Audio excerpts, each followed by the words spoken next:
Hi guys, welcome back to my channel. If you're new here, welcome. On this channel we post writing tips, unboxings, book hauls, book reviews and the occasional vlog. And today I have a book review for you, but it's not just any book review. It is a double book review and I will be reviewing Fourth Wing and Iron Flame by Rebecca Yarros.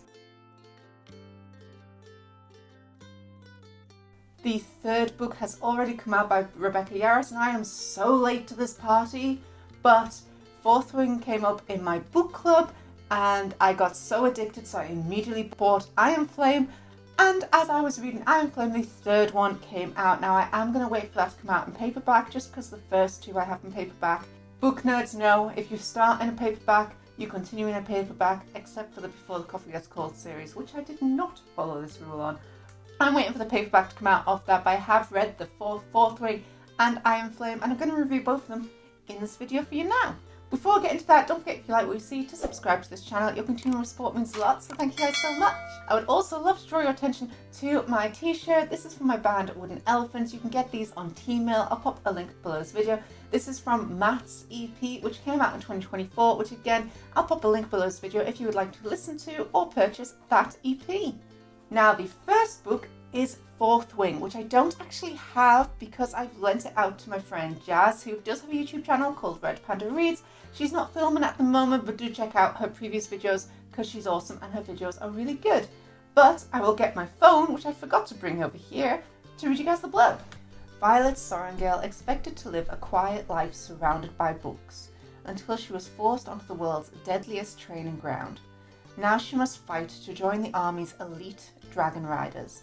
But dragons don't choose fragile riders, they incinerate them. When your body breaks as easily as Violet's does, death is only a heartbeat away. Every night could be your last. Many cadets would kill Violet to better their own chances of success. The rest would kill her just because of her last name, including the ruthless Xaden Verson, her family's greatest enemy. With the odds stacked against her, Violet must use every edge her wits can give her just to see the next sunrise, because once you enter Basgiath War College, there are only two ways out: graduate or die.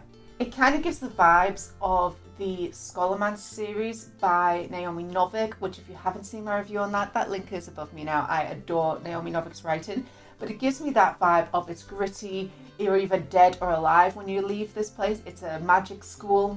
The only main difference is Naomi Novik's writing does have a romance and does have some detail. Fourth Wing be dragon smut. That is how Jazz described it to me when I posted that. I was reading it, she immediately messaged me saying, how's the dragon smut? And it's good. I had a very good time. It is just such a fun, easy, exciting read. Matt also read it, obviously because it was part of book club, and he will be reading Iron Flame as well. It's just a good time. It has problems, which I will go into in this review, but if you ignore those problems, you'll just have a good time. So if you just read the book to enjoy the book, you will enjoy it. If you read the book and obviously monitor the mistakes, then you're going to get a little bit annoyed. But it was so enjoyable, I kind of forgave the annoyance. Now you'll know that's rare for me. I attempt not to let books off with things too much, but it was just such a good time. So let's get into my review. As always, I have some quotes for you and I will warn you if there are spoilers. Once I've done the review for book 1, I will review Iron Flame, which is book 2. So, page 44. So, page 44, I kind of just have a question. And again, this is an issue I had with the writing. So, there's 301 people make it across the parapet, but there are 500 people listening to the speech. So, are all the second and third years there now? It just didn't quite make sense to me at the time. After reading Iron Flame, I presume all the second and third years are there, but it's not described so much in here, so it can be a little bit confusing. Page 70, her braids tied in a small bun at her neck. This is describing Rhiannon. Now, I thought Rhiannon had short hair. As far as I remember, that's how she's described when they're going up the stairs to parapet. Now, the hair is something that comes back a lot in Fourth Wing and in Iron Flame. Basically, apart from Violet Sorrengail, who has long hair, everyone else is supposed to have cut their hair short because you have a better chance of survival. Now, throughout Fourth Wing and Iron Flame, the length of hair and hairstyles just seems to be increasing. Like Rebecca Yarros has just forgot this aspect of Basgiath. So, as I said, there's a few plot problems in this hair being one of them. but you still have a good time. Just be aware the hair length and things.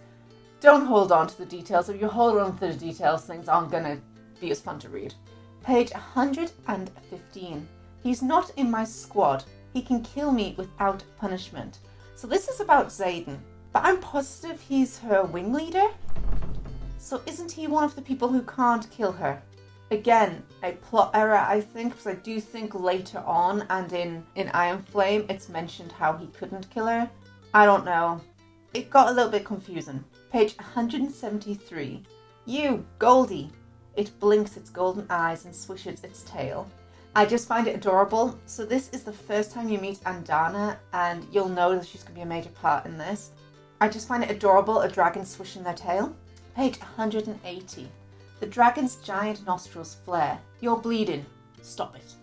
Fourth Wing instantly got better when the dragons got involved. So that was Ten, who is a black dragon, and I just love him. I love as soon as Ten becomes a thing in the book, the sarkiness level just goes up. And if you're not new here, you'll know I'm all here for the sarky characters. Page 184. You're making us look bad. Stop it. Again, Taryn, this isn't their first flying lesson, and she struggles to hang on. Now, something that is really good in Fourth Wing is Violet has a medical issue. She breaks very easily. Her body just struggles, and it does have a medical term, and I can't remember, but I do know Rebecca Yarros, I believe, has this same condition. And what I really like in Fourth Wing is instead of having a character who's breakable not be able to do things, changes are made to help that character, and that's not seen as a problem. It's not seen as a weakness, and I really like that because it really demonstrates, you know, that famous meme of the three people standing behind a fence in different heights. Obviously, a tall person can see, small people can't, middle person just about. And then it shows you that picture again with the crates. Everyone can now see. It's not giving someone an advantage, it's giving someone the same ability to go forward as you. And I just love that representation in this book. The representation I do actually really enjoy in Fourth Wing, so great stars for it there. Page 222. So on this page we meet a scribe called Jacinia, who was Sorengil's friend before she joined the Dragon Riders. And I just love the representation of sign language. So again, it's not shown as this big deal. They just go into sign. And it just says they signed instead of they said. And another book that does this really well is Deep Light by Frances Hardinge. I'll pop a link above to my book review of that and a picture of that book here. That is the first book I read which used sign language, and I remember questioning, why do more books not use sign language? Because it's such an easy thing to write. And then I immediately read Deep Light, which had sign language, and I'm so glad Fourth Wing has that representation as well, because it just makes sense to show that in books, because it is an easy thing to show, and yeah, adored. It doesn't go into as much detail of signing as Deep Light does, but I just love how it's just not seen as a big deal. It's just most people, if not everyone, can sign and do sign, and yeah, I love that. Page 276. The only time I've actually been targeted was at night, and it's not like Liam here is sleeping in my bedroom. I mean, I'm not opposed, he begins, his knife hovering over the piece of wood. Don't even start. I whip my head to face him and can't help but laugh. You are a shameless flirt. Thank you, he grins and goes back to carving. I love Liam. Now, not a spoiler, but Liam becomes an important character in this book, and I'm not going to say why because I don't want to give you guys spoilers for this, but Liam, oh, he has my heart. I love him. Page 364. So, during an argument between Dane and Xaden, someone down the table whistles low. Do you boys just want to whip it out and measure? It would be faster. Liam smothers a laugh. I just love the competition between Xaden and Dane throughout, and I love how the book is so gritty, and it's a big war, and it's a war college, and everyone could die at any moment, and it's brutal fighting, vivid detail on it, and yet there is that humour of people learning together and growing together, and I just enjoy that. And my final quote is page 426. You don't get to dictate how I feel. You might give the orders out there, but not in here. You don't get to tell me we can fuck, but I can't fall for you. That's not fair. You can only respect what I choose to do. So we're not doing this again until I want to risk my heart. And if I fall, then that's my problem, not yours. You're not responsible for my choices. Yes for boundaries. So good. So that is my last quote from Fourth Wing. Now that last one was Violet talking to the person who, I smut, she gonna sleep with someone. And I love the representation of boundaries in this book. I love the representation for sign language.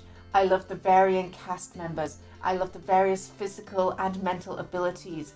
The various personalities are great throughout as well. I didn't tend to get characters mixed up. Errors, plot errors, the hair mostly. Sometimes descriptions where you're like, how could that be possible with what just happened?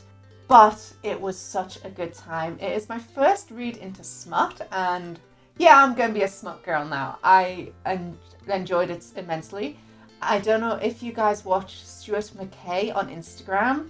I love his videos. They posted a video of someone reading smut, and it's a character being like saying, "Don't worry, I'll be gentle." And then the camera changes to them in dressing gown and snug and everything, being like, "Don't be," and throwing water over their face. I had that repeating in my head the entire time I was reading Fourth Wing. It was just constant in there, and I wasn't mad about it. I absolutely loved it. It was such a good time. I'll go into my overall review of this one, and then we'll get on to Iron Flame, which is book 2, which obviously we're not going to be avoiding spoilers there, but for now, spoiler free for Fourth Wing. I'll read my overall review, and then if you guys don't want to know Iron Flame, stop the video after this point. If you do want to know, then stay tuned. Enjoyment, I gave it 10 out of 10. I thoroughly enjoyed it. Writing style, 9. World building, 10. You do get really sucked into the world. It's very well thought out. Plot, 8. It does hit every trope possible, really. You know exactly how things are going to go. Everything that is foreshadowed, you know why it was foreshadowed and where it is blaringly obvious. But I wasn't mad about that. Characterization, 9. Representation, 10. And originality, I did give an 8 just because, again, it used all the tropes. I'm going to give it 4 stars out of 5. For in sheer enjoyment, it is a 5-star read. But because of those errors and things, I have to give it a 4 because it would be unfair to put it with my 5 stars. But yeah, the inaccuracies with the hair length uses all of the tropes, and you don't know exactly what's going to happen, but you're going to love it. That is my review for Fourth Wing by Rebecca Yarros. So we'll now go into my review for Iron Flame, which is the second book. I have a few less quotes from this one, but this book, it's a chonker. I'll put my hand there for reference. It be a chunky book. It is.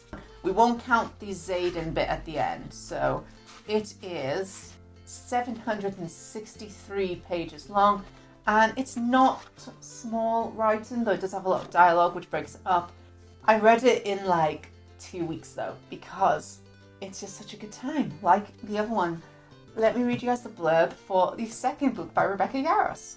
Secrets, sacrifice, survival. Against all odds, Violet Sorrengail made it through her first year at Basgiath War College, but now the real training begins. The stakes are higher than ever, and a determination to survive won't be enough this time. When a powerful new enemy threatens everything she cares about, including the man she loves, Violet must do whatever it takes to keep their secrets safe.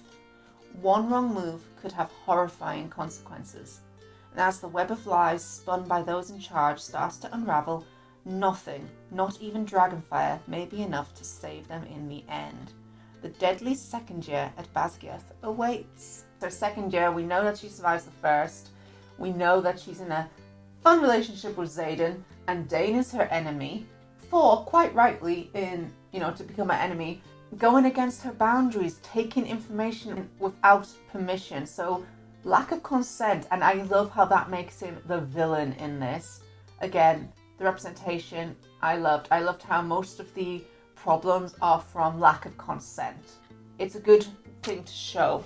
Let's pop that down, and we'll go into my review for this book. So, quotes first. Page 25. Perilous age. For her? Is she in danger? Skip a bit. No, just everyone around her. There's a reason adolescents don't bond either. They don't have patience for humans, or elders, or logic. This is Tern describing Andana, who is now an adolescent, and I love Andana being an adolescent. It is so much fun. It's so heavy, this book, with the politics and the imagery. It's fun having that light humour of just teenage drama. Page 50. You going to threaten to kill me, Riorson? He retorts. Skip a bit. No, Xaden shakes his head. Why should I? When Sorengale is perfectly capable of doing that herself. She doesn't want you to touch her. Pretty sure everyone in the quadrant heard her. That should be enough for you to keep your hands to yourself. Again, consent. Love it. Page 397. God's damn, Garrick says from behind Xaden. You took off running and then couldn't save a single one for me? Took me forever to clear the barricade of bodies. Just that sprinkle of humour during a massive fight. Page 418. I'm really glad we finally have foreplay for Xaden in this one. Because in the first one, in Fourth Wing, it was very heavy on Violet getting all the foreplay, which obviously as a heterosexual female reader I enjoyed. But I know for Matt it's enjoyable, but you know, this is smart. You gotta give a little bit of spice to the other team here. And some of that spice is given in this, so I was grateful for the switch of foreplay. Page 477. Did Zara not know how to attend your hair? Kat asks, with a pitying glance back at me as we approach a guarded set of double doors.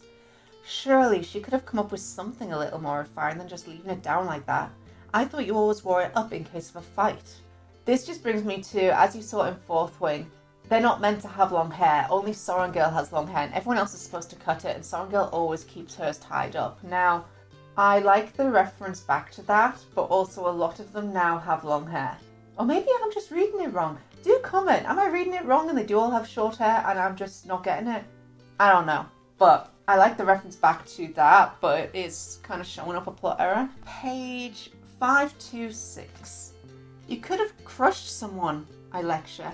Could have, but alas, they moved. Just a bit of turn there. And my last quote for page 577. Good idea. I could use a snack. And Dana's tone is indecently excited. We do not eat our allies, Tern lectures. You never let me have fun. Again, just some light humour there in amongst the war. Now, I've tried, like in Fourth Wing, not to give too many spoilers from this one, so I haven't gone into any of the overall plot of what happens, but I did enjoy some of the twists. I saw most of them coming, but I did enjoy the twists. It kind of felt like two books in one, because we do have book 1 and book 2 in this, which for me made it feel a little bit like part 2 or book 2 in this wasn't quite long enough to be a published book, so they lumped them together. Now, that's not necessarily a bad thing, because for a book this size, it does mean you kind of have a climax just past that halfway point in the book, which normally is where in a book this size you might get that dip in the middle part.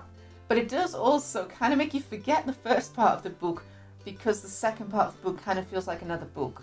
But I'm not mad about that. It was still really good. It kept it fresh. It has the same errors as the first one. There are sort of plot errors, especially in book 2. There's a bit where it talks about the shields will stop the Griffin Riders from having their magic. Now, it doesn't kind of explain why, but later it does. So it kind of corrects that, but you kind of wanted to know that a bit earlier. It has the hair issues.